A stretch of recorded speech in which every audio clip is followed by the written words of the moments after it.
दोस्तों, बहुत समय पहले की बात है। किसी नगरी में एक युवक रहा करता था। वह युवक बहुत ही शर्मीला था। वह इतना शर्मीला था कि जब भी उसके सामने कोई नया व्यक्ति आ खड़ा होता तो वह उससे बात तक नहीं करता था। यहाँ तक कि जिन्हें वह जानता था, पहचानता था, उनसे भी बात करने में उसे बहुत शर्म आया करती थी। वह उनसे भी ठीक से बात नहीं कर पाता था और अपनी इस समस्या के कारण वह खुद ही बहुत परेशान रहता था, क्योंकि वह अपने जीवन में कुछ कर ही नहीं पा रहा था।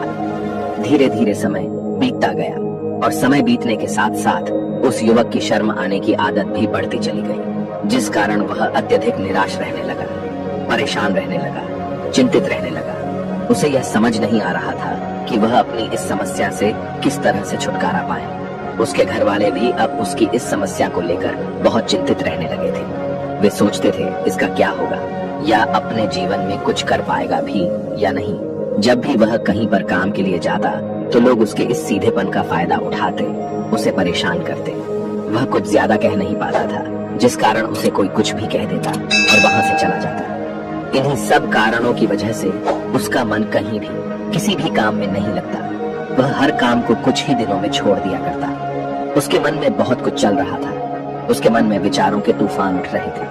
वह सबसे बहुत कुछ कहना चाहता था, लेकिन अपनी इस आदत के कारण वह किसी से कुछ नहीं कह पा रहा था। वह अंदर ही अंदर घुटता जा रहा था। सारे विचार, सारी बातें उसके मन में ही दबी पड़ी थी, लेकिन कभी भी वह किसी से भी अपने मन की बात नहीं बताता था। जब छोटा सा बच्चा था तब उसे लोग बहुत पसंद करते थे। उसकी इस आदत को भी लोग सराहते थे, लेकिन इसी आदत की वजह से जब वह बड़ा हो गया, युवा हो गया, तो इसी आदत के कारण उसे अपना जीवन जीने में भी अत्यधिक परेशानियां उठानी पड़ रही थी। और वह युवक भी अपनी इस गलती के कारण बहुत परेशान रहता। अपनी इस एक आदत से छुटकारा पाना चाहता था। वह चाहता था कि वह लोगों से अपने मन की बात खुलकर कह पाए। वह जो कुछ करना चाहता है, जो कुछ कहना चाहता है, वह सबसे वह खुलकर कह सके, कर सके। लेकिन जब भी कोई दूसरा उसके सामने आता तो उसकी जुबान मानो खुलती ही नहीं। यहाँ तक कि वह अपने माता पिता के सामने भी ठीक से बात नहीं कर पाता था। केवल उसके कुछ मित्र थे जिनसे वह अपने मन की बात कर पाता था। जब भी वह किसी बात का जवाब देता तो लोग उसकी हंसी उड़ाते, उसका मजाक बनाते। लोग कहते कि आज तो तेरे मुंह में भी जबान आ गई है। यह समस्या दिन ब दिन बढ़ती चली जा रही थी और इस समस्या के कारण अब उसके पिता भी अत्यधिक चिंतित रहने लगे थे। वह चाहते थे कि उनका बेटा भी दूसरों के सामने अपने मन की बात रख सके, लेकिन एक दिन जब अपने उस बेटे को दूसरों के सामने शर्मिंदा होता हुआ देख रहे थे, तभी उन्हें बहुत क्रोध आया और वह अपने बेटे को खरी खोटी सुनाने लगे। उन्होंने उसे इतना डांट दिया कि वह युवा लड़का अत्यधिक क्रोधित हो गया और वहां से बिना कुछ कहे वह वहां से चला गया। शाम हो चुकी थी और अब तक उनका बेटा घर नहीं लौटा था। माता और पिता दोनों बड़े ही चिंतित थे। वे अपने बेटे को वापस घर पर देखना चाहते थे, लेकिन युवा लड़का तो भागते भागते पहाड़ की चोटी पर जा पहुंचा था। वह वहां से नीचे की ओर झांक रहा था और ईश्वर से कह रहा था, हे भगवान, आपने मुझे ऐसा क्यों बनाया? लोग मेरा मजाक उड़ाते हैं, लोग मेरी हंसी उड़ाते हैं। जब मैं इस दुनिया में अपने मन की बात रख ही नहीं सकता, मैं किसी से कुछ कह ही नहीं सकता, तो फिर मैं इस जीवन को जीकर क्या करूंगा? जब भी मैं किसी से कुछ कहने की कोशिश करता हूँ तो लोग मेरा मजाक बनाते हैं, मेरी हंसी उड़ाते हैं। यहाँ तक कि वह मुझसे कुछ भी कहकर चले जाते हैं और मैं उनका जवाब नहीं दे पाता। ऐसा जीवन जीकर मुझे क्या मिलेगा? इसलिए मैं तेरे पास आ रहा हूँ। इतना कहकर जैसे ही वह युवक कूदने की तैयारी कर रहा था कि तभी पीछे से आवाज सुनाई पड़ी, बेटा, जान देना तो बहुत आसान है, लेकिन इस जान को तुम वापस नहीं पा सकोगे। जैसे ही यह आवाज उसके कानों में पड़ी, वह पीछे मुड़कर देखने लगा। उसने जैसे ही पीछे मुड़कर देखा, उसने पाया कि एक बौद्ध भिक्षु उसके पीछे खड़े हैं। उन्हें देखकर वह डर सा गया और अपने कदम पीछे खींच लिए और चुपचाप वहां पर खड़ा हो गया। अपनी आदत के कारण वह उनसे कुछ कह नहीं पा रहा था। तभी बौद्ध भिक्षु उस युवक से कहते हैं, बेटा, क्या बात है? आखिर तुम यहाँ पर क्या कर रहे हो और तुम अपने इस जीवन को क्यों समाप्त करना चाहते हो? यह अनमोल जीवन बहुत कम लोगों को नसीब होता है और तुम्हें यह जीवन व्यर्थ लगता है। इस पर वह युवक कहता है, नहीं नहीं, कुछ नहीं, मैं तो बस यहाँ पर खड़ा होकर देख रहा था। तभी बौद्ध भिक्षु उस युवक से कहते हैं, बेटा, मैं जानता हूँ कि तुम यहाँ पर क्या करने आए थे। तुम मुझसे कुछ नहीं छुपा सकते, लेकिन मैं चाहता हूँ कि तुम अपनी समस्या मुझसे खुद बताओ, तभी मैं उसका समाधान तुम्हें बता पाऊंगा। यदि तुम चाहते हो कि कोई तुम्हारी मदद करे, तो उसके लिए पहले तुम्हें ही आगे बढ़ना होगा। यदि तुम चाहते हो कि मैं तुम्हारी समस्या का समाधान करूं, तो तुम्हें मुझे अपनी समस्या बतानी होगी, वरना मैं कुछ नहीं कर सकूंगा। उन बौद्ध भिक्षुओं की यह बात सुनकर वह युवक कहता है, नहीं नहीं, मैं ठीक हूँ, मैं सच कह रहा हूँ। उस युवक की यह बात सुनकर बौद्ध भिक्षु उस युवक से कहते हैं, ठीक है बेटा, यदि तुम नहीं चाहते कि मैं तुम्हारी मदद करूं तो कोई बात नहीं, मैं तुम्हारी बात पर विश्वास कर लेता हूँ। लेकिन तुम्हें भी मेरी एक बात पर विश्वास करना चाहिए कि मैं तुम्हारी मदद के लिए ही यहाँ पर आया हूँ। तुम चाहो तो तुम अपनी समस्या मुझे बता सकते हो और मैं तुम्हारी इस समस्या का समाधान भी अवश्य करूंगा। इसका जवाब देते हुए युवक उन बौद्ध भिक्षु से कहता है, नहीं नहीं, मैं ठीक हूँ, आप जाइए। इस पर वह बौद्ध भिक्षु उस युवक से कहते हैं, ठीक है बेटा, यदि तुम चाहते हो कि मैं यहाँ से चला जाऊं तो मैं यहाँ से चला जाता हूँ, लेकिन मेरी एक बात याद रखना, मेरे जाने के बाद मैं तुम्हारी कोई मदद नहीं कर पाऊंगा और हो सकता है कि तुम्हारी मदद के लिए कोई और आगे भी न आए। इतना कहकर बौद्ध भिक्षु पीछे की ओर मुड़े और अपने मार्ग में आगे बढ़ने लगे। वो युवक वहीं पर खड़ा होकर यह सब देख रहा था। जैसे ही वह कुछ दूर पहुंचे तभी उस युवक ने जोर से आवाज लगाई, हे गुरुदेव, मेरी समस्या बहुत बड़ी है, क्या आप उसका समाधान कर सकेंगे? क्या आप मुझे उसका समाधान दे सकेंगे? यह सुनकर बौद्ध भिक्षु वहीं पर खड़े हो गए। पीछे मुड़कर उन्होंने उस युवक की बात का जवाब देते हुए कहा, बेटा, इस दुनिया में कोई भी ऐसी समस्या नहीं है जिसका कोई समाधान न हो। यदि तुम मुझे अपनी समस्या बताओगे तो मैं उसका समाधान अवश्य करूंगा। तभी वह युवक उन बौद्ध भिक्षु से अपनी समस्या बताते हुए कहता है, गुरुवर, मेरी एक बहुत बड़ी समस्या है कि मैं शर्मीला हूँ, जिस कारण मैं किसी से कोई बात नहीं कर पाता। यहाँ तक कि मैं अपने मन की बात भी किसी को नहीं बता पाता। जब भी मैं किसी से बात करने की कोशिश करता हूँ तो लोग मेरा मजाक उड़ाते हैं, मेरी हंसी उड़ाते हैं। जब भी मुझे कोई खरी खोटी सुनाता है, उल्टी सीधी बातें करता है, तो मैं उनका जवाब नहीं दे पाता। मैं लोगों की तरह चालाक बनना चाहता हूँ, लोगों की तरह बातों का जवाब देना चाहता हूँ, अपने मन की बात करना चाहता हूँ। मैं इस दुनिया के साथ कदम से कदम मिलाकर आगे बढ़ना चाहता हूँ। क्या इसका कोई समाधान है? उन भिक्षु ने उस युवक की सारी बातें ध्यानपूर्वक सुनी और फिर जवाब देते हुए कहते हैं, बेटा, जरूरत से ज्यादा शर्मीला होना, इसका अर्थ यह है कि तुम्हारे अंदर कोई डर है जिसे तुम पहचान नहीं पा रहे, जिस कारण उसका समाधान करने में भी असमर्थ हो। शर्म करना अलग बात है और डरना अलग। जब हमारे भीतर डर होता है तब हम कहीं भी किसी से भी कोई भी बात नहीं कर सकते। हमें चारों तरफ केवल डर ही नजर आता है और हम हर जगह से डरते ही रहते हैं, लेकिन इसे शर्माना नहीं कहते। शर्म तो बस एक हद तक तुम्हें चुप रख सकता है। फिर वह बौद्ध भिक्षु उस युवक से कहते हैं, बेटा, तुम सबसे अधिक किससे शर्माते हो? युवक इसका जवाब देते हुए कहता है, गुरुवर, मुझे अपने पिता से बात करने में बहुत शर्म आती है, मैं उनके सामने कुछ बोल ही नहीं पाता। तभी वह बौद्ध भिक्षु उस युवक से कहते हैं, अच्छा, तो यह बताओ, जब तुम अपने पिता से बात कर रहे होते हो या फिर बात करने का प्रयास करते हो तो तुम्हारे मन में कैसे ख्याल आते हैं? युवक इसका जवाब देते हुए कहता है, गुरुवर, जब भी मैं अपने पिता से बात करने का प्रयास करता हूँ तो मुझे ऐसा लगता है कि मानो मेरे पिता अभी मुझे डांट देंगे, मुझ पर क्रोध करेंगे, मुझसे या नाराज हो जाएंगे, और कहीं ना कहीं मुझे यह भी लगता है कि मैं कुछ गलत बात ही करूंगा। यहाँ तक कि मेरे मन में ऐसे भी ख्याल आते हैं कि शायद मेरे पिता मुझसे प्यार ही नहीं करते। परंतु गुरुवर, आप कहते हैं कि शर्म अलग है और डरना अलग बात है, तो क्या कोई ऐसा उपाय है जिससे मुझे डर ही ना हो? क्या कोई ऐसा रास्ता है जिससे मेरे अंदर का यह डर पूरी तरह से समाप्त हो जाए? कृपा करके मुझे इस समस्या का समाधान बताइए।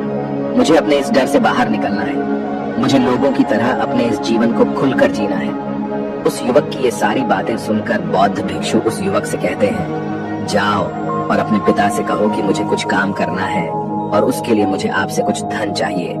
यदि तुम उनसे धन मांगने में कामयाब हो गए तो मैं तुम्हें तुम्हारी समस्या का समाधान अवश्य बताऊंगा। वह युवक काफी घबरा गया। उसने उन गुरुवर से कहा, हे गुरुवर, मुझे यह कार्य न दीजिए, मैं उनसे कुछ नहीं कह पाता। उनके सामने तो मेरी बोलती तक बंद हो जाती है, मैं उनसे धन भला कैसे मांगूंगा? यह बात सुनकर बौद्ध भिक्षु उस युवक से कहते हैं, तब तो तुम्हारी समस्या का कोई भी समाधान नहीं है और न ही तुम कभी भी अपने जीवन को खुलकर जी पाओगे।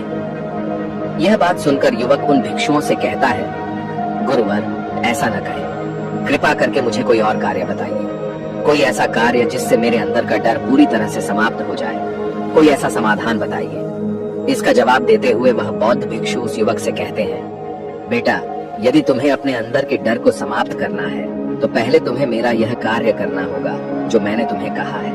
वह युवक घबराकर काफी देर सोच विचार करने के बाद उन गुरुवर से कहता है, ठीक है, यदि आप चाहते हैं कि मैं इस कार्य को करूं तो मैं इसे करने का पूरा प्रयास करूंगा। इतना कहकर वह युवक अपने घर लौट जाता है। उसे देखकर उसके माता पिता बहुत खुश हो जाते हैं और वह युवक अपने पिता से डरते डरते कहता है, पिताजी, मुझे आपसे कुछ बात कहनी है। इस पर उसके पिता कहते हैं, बोलो क्या बात है। युवक आगे कहता है, पिताजी, मैं कुछ काम करना चाहता हूँ और उसके लिए मुझे आपसे कुछ धन चाहिए। क्या आप मुझे कुछ धन दे सकते हैं? इतना सुनकर उस युवक के पिता ने उसकी ओर ध्यान से देखा। काफी देर देखने के बाद वह खुशी से झूम उठे और तुरंत ही उन्होंने कुछ धन अपने पुत्र के हाथों पर रख दिया और कहने लगे, बेटा, इतना धन काफी है कि तुम्हें और चाहिए। इसके जवाब में वह युवक अपने पिता से कहता है, नहीं नहीं पिताजी, इतना काफी है, मैं इतने से काम चला लूंगा।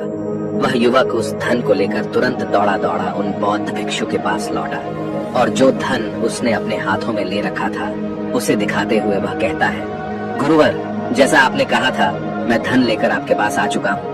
मैंने अपने पिता से धन मांग लिया है। अब मुझे आप मेरी समस्या का समाधान बताओ।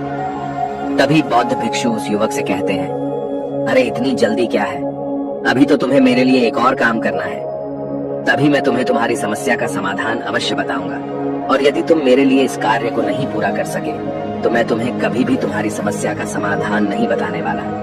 तभी वह युवक उन बौद्ध भिक्षुओं से कहता है, हे गुरुवर, अभी तो मैंने आपके लिए एक काम किया है, अभी आप मुझे एक और काम करने के लिए कह रहे हैं। तभी बौद्ध भिक्षु उस युवक से कहते हैं, हाँ, तुम्हें मेरे लिए एक और काम करना ही होगा। वह युवक एक बार फिर से काफी देर सोच विचार कर उन बौद्ध भिक्षु से कहता है, अच्छा ठीक है, बताइए अब मुझे क्या करना है। इसके जवाब में बौद्ध भिक्षु उस युवक से कहते हैं, जाओ और यह धन जो तुमने अपने पिता से मांग कर लाया है, इस धन को वापस अपने पिता को लौटा दो और साथ साथ यह भी कहना कि पिताजी, मैं अभी काम नहीं करना चाहता, लेकिन जब समय आएगा तो मैं आपसे यह धन वापस ले लूंगा और उससे अपना काम पूरा करूंगा। यह बात सुनकर युवक एक बार फिर से ऊपर से नीचे तक पूरी तरह से कांप गया और कहने लगा, गुरुवर, आप मुझे कोई और काम सौंप दीजिए, मैं उसे जरूर करूंगा। लेकिन अब यदि मैं धन लेकर उनके पास वापस गया तो वह क्या सोचेंगे मेरे बारे में? मैं तो शर्मिंदा हो जाऊंगा उनके सामने। इसलिए गुरुवर, कृपया करके मुझे कोई और काम दे दे। तभी बौद्ध भिक्षु उस युवक से कहते हैं, बेटा, जो काम मैंने तुम्हें सौंपा है, तुम्हें उसी कार्य को पूरा करना होगा, अन्यथा तुम्हारी समस्या का समाधान मैं तुम्हें नहीं बताने वाला। काफी देर सोच विचार करने के बाद वह उन बौद्ध भिक्षु से कहता है, ठीक है गुरुवर, मैं वापस जाता हूँ और यह धन लौटा कर मैं अभी आता हूँ। वह तुरंत दौड़ा दौड़ा अपने पिता के पास वापस लौटा। उसने अपने पिता से कहा, पिताजी, मैं यह धन अभी नहीं लेना चाहता, अभी यह धन आप मुझसे वापस ले लीजिए। जब मुझे कोई काम पड़ेगा तो मैं आपसे यह धन वापस ले लूंगा। उसके पिता ने उस युवक की तरफ घूर घूर कर काफी देर तक देखा और फिर मुस्कुराते हुए कहने लगे, बेटा, मैं समझता हूँ कि किसी भी काम को शुरू करने से पहले हमें उसके बारे में जानकारी इकट्ठा करनी चाहिए। उसके बारे में समझना जरूरी है। कब, क्या, कैसे और कब तक करना है, इसके बारे में भी हमें जानकारी लेनी जरूरी है। कोई भी काम ऐसे ही नहीं शुरू किया जा सकता। उसमें हम सफल होंगे या फिर नहीं, इसका भी अनुमान हमें लगाना पड़ता है। और जब हम इन सभी के बारे में सही जानकारी प्राप्त कर लेते हैं, तभी हमें धन लगाना चाहिए। मुझे बहुत खुशी है कि तुमने यह सही निर्णय लिया है। जब तुम्हें यह समझ में आ जाए कि जो कार्य तुम करने जा रहे हो वह तुम्हारे लिए उचित है, तब तुम चाहो तो मैं तुम्हें यह धन वापस लौटा दूंगा। युवक अपने पिता से यह सारी बातें सुनकर मन ही मन बहुत प्रसन्न था। उसने यह तो उम्मीद तक नहीं की थी कि उसके पिता हंसकर उसे इस तरह से सारी बातें समझाएंगे। वह मन ही मन यह सोच ही रहा था कि तभी उसके पिताजी उसके और करीब आए और अपनी उस युवा बेटे को गले से लगा लिया। जैसे ही उसके पिता ने उस युवक को गले से लगाया, उसको बहुत अच्छा महसूस हुआ। उसका आत्मविश्वास, उसका हौसला और बढ़ता गया। उसके बाद युवक वापस पुण्य गुरुवर के पास लौटा और कहने लगा, गुरुवर, जैसा आपने कहा था मैंने बिल्कुल वैसा ही किया है। मैंने धन अपने पिता को वापस कर दिया है। अब तो कृपया करके मुझे मेरी समस्या का समाधान बता दीजिए। तभी बौद्ध भिक्षु उस युवक की तरफ देखकर मुस्कुराते हैं और इस युवक से कहते हैं, बेटा, इतनी जल्दी क्या है, अभी तो तुम्हें मेरे लिए एक और काम करना ही पड़ेगा। वह युवक कहता है, महाराज, आप आखिर मुझसे बार बार इस तरह से काम क्यों करवा रहे हैं? क्या आपके पास मेरी समस्या का कोई समाधान नहीं है? कहीं आप मुझे बेवकूफ तो नहीं बना रहे? जिस तरह से लोग मुझे बेवकूफ बनाते हैं, क्या आप भी मेरे साथ वही तो नहीं कर रहे? आपने कहा, जाओ अपने पिता से पैसे मांग कर लाओ। मैंने पैसे मांग कर लाए। आपने फिर कहा, जाओ ये पैसे अपने पिता को लौटा कर आओ। मैंने आपके कहे अनुसार बिल्कुल वैसा ही किया, और अब आप कह रहे हैं कि मैं आपके लिए एक और काम करूं। नहीं, ये मुझसे नहीं होगा। तभी बौद्ध भिक्षु उस युवक की तरफ देखकर मुस्कुराते हैं और कहते हैं, बेटा, बस यह आखिरी काम है और यह बहुत सरल भी है। तुम जैसे ही इस कार्य को पूरा करोगे, मैं तुम्हें वचन देता हूँ कि मैं तुम्हारी समस्या का समाधान तुम्हें अवश्य बताऊंगा। इस पर वह युवक फिर से एक बार सोच विचार करता है और उन बौद्ध भिक्षु से कहता है, ठीक है, लेकिन यह आखिरी काम जो मैं आपके लिए करूंगा, बताइए मुझे क्या करना है? तभी बौद्ध भिक्षु एक मूर्ति निकालकर उस युवक के हाथ में थमा देते हैं। वह मूर्ति दिखने में बहुत ही साधारण सी थी, लेकिन वह बौद्ध भिक्षु उस युवक से कहते हैं, बेटा, तुम्हें इसे बाजार में ले जाना है, इसे बेचना है और इसके बदले में तुम्हें 100 सोने के सिक्के लेकर आने हैं। जब तुम यह करने में सफल हो जाओगे, तभी मैं तुम्हें तुम्हारी समस्या का समाधान तुम्हें बता पाऊंगा। वह युवक उस मूर्ति को अपने हाथ में लेकर बड़े ही गौर से देखता है और उन बौद्ध भिक्षुओं से कहता है, हे गुरुवर, ये तो बड़ी ही साधारण सी मूर्ति लग रही है, मानो मिट्टी की बनाई गई हो। इसके लिए भला 100 सोने के सिक्के मुझे कौन देगा? कहीं आपका माथा फिर तो नहीं गया है? इसके 1 या 2 सोने के सिक्के मिल जाए वही बहुत है, लेकिन इसके लिए 100 सोने के सिक्के कोई नहीं देगा। तभी बौद्ध भिक्षु उस युवक से कहते हैं, बेटा, मैंने जो तुम्हें काम सौंपा है, यदि तुम उसे पूरा करोगे तभी तुम्हें तुम्हारी समस्या का समाधान मिल पाएगा, अन्यथा तुम चाहो तो अपने घर लौट सकते हो, फिर से वही अपने पुराने जीवन में, जहाँ लोग तुम्हारा मजाक बनाते हैं, लोग तुम्हें डराते हैं, सताते हैं। मैं तुम्हें यहाँ अपने डर को निकलने में तुम्हारी मदद कर रहा हूँ। तुम मेरे यह काम करके अपने डर को धीरे धीरे भगा पाओगे। मेरे इस काम को पूरा कर दो, तुम्हें सब समझ आ जाएगा। वह युवक उन बौद्ध भिक्षुओं की बात सुनकर मन ही मन यह विचार करता है कि मुझे तो मेरी समस्या का समाधान किसी भी हालत में चाहिए, जिस कारण वह उस मूर्ति को उठाकर बाजार की ओर चल पड़ता है। बाजार पहुंचकर वह एक जगह चुपचाप उस मूर्ति को लेकर खड़ा हो जाता है और इंतजार करने लगता है कि कोई आएगा और उसे उस मूर्ति के बारे में पूछेगा, और तब वह उस मूर्ति के लिए 100 सोने के सिक्के की मांग करेगा। देखते ही देखते काफी समय बीत गया, लेकिन अभी तक उसके पास कोई भी व्यक्ति नहीं आया था। उसने आसपास देखा तो लोग चिल्ला चिल्ला कर अपने सामानों को बेच रहे थे, जोर जोर से आवाज लगा रहे थे। उसने भी सोचा, यदि मुझे अपनी इस मूर्ति को बेचना है तो मुझे भी जोर जोर से आवाज लगानी होगी। उस युवक ने चिल्लाना शुरू किया, लेकिन वह इतनी जोर से नहीं चिल्ला पा रहा था। उसकी आवाज उसे खुद तक सुनाई नहीं पड़ रही थी, तो भला उसकी आवाज को दूसरे कैसे सुनते, जिस कारण उसे कोई भी व्यक्ति खरीदने के लिए तैयार नहीं था। धीरे धीरे शाम का समय हो चुका था और उस व्यक्ति को यह डर था कि कहीं वह बौद्ध भिक्षु वहां से कहीं चला न जाए,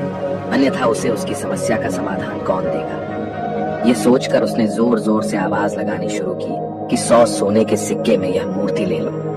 उसकी आवाज सुनकर लोग उसके पास आने लगे और उससे यह सवाल करने लगे, इस मूर्ति में ऐसा क्या है जो तुम इसके लिए 100 सोने के सिक्कों मांग रहे हो? इसके अंदर ऐसा कुछ तो खास होगा ही। युवक काफी देर सोच विचार कर उस युवक से कहता है, नहीं नहीं, मुझे कुछ नहीं पता, मैं तो बस यह मूर्ति यहाँ पर बेचने आया हूँ। तभी उसमें से एक युवक उस युवक से कहता है, अगर ऐसी बात है तो इस मूर्ति को कोई नहीं खरीदने वाला। आखिर इस मूर्ति में ऐसा क्या खास है जिसके लिए तुम सोने के सिक्के की मांग कर रहे हो? यह तो तुम्हें बताना ही पड़ेगा। धीरे धीरे कई लोग उसके पास आए और सभी ने बस एक ही सवाल किया, आखिर इस मूर्ति में ऐसा क्या खास है, ऐसी क्या बात है जिसके लिए तुम सोने के सिक्के की मांग कर रहे हो? उस युवक ने उससे बातचीत की, उन्हें समझाने की कोशिश की, कई प्रयत्न किए, लेकिन कोई भी उस मूर्ति को 100 सोने के सिक्के देकर खरीदने के लिए तैयार नहीं था। वह निराश हो गया, उसे कुछ समझ नहीं आ रहा था कि वह क्या करे। तभी बाजार में उसने देखा कि कुछ लोग अपने सामानों की खासियत बता रहे हैं, उसे बेचने के लिए उसकी खास खास बातों के बारे में लोगों को समझा रहे हैं। यह देखकर उसने भी सोचा कि मुझे भी इस मूर्ति की कुछ खासियत लोगों को बतानी होगी। उसने फिर एक बार जोर जोर से आवाज लगानी शुरू की, समस्या का समाधान निकालने वाली मेरी गुरु की इकलौती मूर्ति, जो इस दुनिया में केवल एक ही है, जिसके पास भी यह मूर्ति होगी उसके घर में कोई समस्या नहीं होगी। यह मूर्ति उस समस्या का समाधान तुम्हें अवश्य बताएगी। यह सुनकर लोग उसके पास पहुंचने लगे और उसे यह सवाल करने लगे, क्या सच में यह मूर्ति जिसके पास होगी उसके पास कोई समस्या नहीं होगी? क्या सच में यह सभी समस्याओं का समाधान करती है? इसका जवाब देते हुए युवक कहता है, हाँ, सभी समस्याओं का समाधान कर देती है। यदि आप इस मूर्ति को ले जाते हैं, आपके घर में कोई भी समस्या होगी तो उसका समाधान ये आपको अवश्य बताएगी। चाहे कोई भी समस्या हो, कैसी भी समस्या हो, कैसी भी परिस्थिति हो, आपको इसका समाधान अवश्य मिलेगा। इतना सुनने के बाद अब वही एक मूर्ति सबको चाहिए थी। उस मूर्ति के दाम लगाने लगे। कोई उसे 200 सोने के सिक्के तो कोई 400, कोई 600 तो कोई 1000 सोने के सिक्के देने के लिए तैयार था। उस मूर्ति की कीमत लगातार बढ़ती जा रही थी। जैसे जैसे लोगों को पता चलता जा रहा था कि यह मूर्ति लोगों की समस्या का समाधान करती है, लोग उसे किसी भी कीमत पर खरीदने के लिए तैयार हो गए थे। अब वह युवक भी आत्मविश्वास के साथ और जोर से चिल्ला रहा था, लोगों को उस मूर्ति के बारे में समझा रहा था, बता रहा था। अब उसके मन में कोई डर नहीं था। वह लोगों को उस मूर्ति के बारे में पूरे आत्मविश्वास के साथ बिना घबराए उस मूर्ति की खासियत बताने में लगा हुआ था, जिस कारण लोग उस पर भरोसा कर रहे थे और वह भरोसा लोगों की नजरों में नजर भी आ रहा था। जैसे जैसे अंधेरा होता गया, लेकिन लोगों की भीड़ मानो कम होने का नाम ही नहीं ले रही थी। लोग उस मूर्ति को खरीदना चाहते थे। उस युवक ने जोर से आवाज लगाई कि मुझे क्षमा करें, ये मेरे गुरु की मूर्ति है और मैं इसे बेचना नहीं चाहता। इतना कहकर वह युवक उस मूर्ति को लेकर वापस खाली हाथ लौट आया और उन गुरुवर के पास पहुंचा और उन गुरुवर से कहने लगा, हे गुरुदेव, आपका बहुत बहुत धन्यवाद। इस मूर्ति ने मेरी समस्या का समाधान कर दिया। मुझे समझ में आ गया कि मेरी क्या समस्या थी। हालांकि मैं इसे बेचकर सोने के सिक्के तो आपके लिए नहीं ला पाया, लेकिन मुझे मेरी समस्या का समाधान अवश्य मिल गया। आपका बहुत बहुत धन्यवाद। इस बात को सुनकर बौद्ध भिक्षु उस युवक से कहते हैं, बेटा, मैंने तुम्हारी समस्या का समाधान नहीं किया है, तुमने तो खुद ही अपनी समस्या का समाधान किया। अपनी समस्या तुमने खुद ही सुलझाई है। तुम्हारे मन में हजारों सवाल थे। मैं यह करूंगा तो लोग क्या कहेंगे, मेरे बारे में क्या सोचेंगे? यदि मैं अपना मुंह खोलूंगा तो लोग मेरे पर हंसेंगे। यदि मैंने मुंह खोला तो मैं कुछ गलत ही करूंगा। ऐसे कई सारे विचार तुम्हारे मन में थे, ऐसे कई सारे डर तुमने अपने मन में पाल रखे थे। लेकिन जब इस मूर्ति के बेचने के दौरान तुमने उन हजारों लोगों का सामना किया, उनके सामने खुलकर अपनी बात रखी, उनके सामने खुलकर वह कहा जो तुम्हें कहना था, तो तुम्हारे मन का डर खुद समाप्त हो गया। जिसे तुम शर्माना कहते थे, वो अपने आप ही तुम्हारे भीतर से कहीं गायब हो गया। युवक अपने गुरु की यह बात सुनकर अपने गुरुवर से कहता है, गुरुवर, आप सही कहते हैं। आपने आज मेरे मन में वो विश्वास जगा दिया है जिसे मैं अब अपने जीवन में कुछ भी हासिल कर सकता हूँ। आपका बहुत बहुत धन्यवाद। डर को धीरे धीरे खत्म करने से ना ही आपको शर्म आएगी और ना ही डर लगेगा। और जब आपके भीतर का डर हमेशा के लिए समाप्त हो जाएगा, तो आप अपने जीवन में जो भी कुछ करना चाहते हैं, जो भी कुछ पाना चाहते हैं, उसका रास्ता आपके लिए पूरी तरह से साफ हो जाएगा और आप अपने मार्ग पर तेजी से आगे की ओर बढ़ने में सक्षम भी हो जाएंगे। इसलिए लोग क्या कहते हैं, क्या कहेंगे, ये सब छोड़ दीजिए और खुद पर विश्वास कीजिए, क्योंकि आप ही हैं जो अपने इस डर का सामना कर सकते हैं। दोस्तों, सच्ची श्रद्धा से कमेंट में नमो बुद्धाय जरूर लिखिएगा। इस वीडियो को लाइक करें तथा अपने दोस्तों के साथ शेयर करें और हमें सब्सक्राइब करना ना भूलें। और हाँ, इस वीडियो से कोई भी सवाल है तो आप कमेंट में पूछ सकते हैं। अगर कोई नहीं है तो आप कमेंट में नमो बुद्धाय लिखना ना भूलें, क्योंकि आपकी कमेंट से हमें वीडियो बनाने का मोटिवेशन मिलता है। धन्यवाद।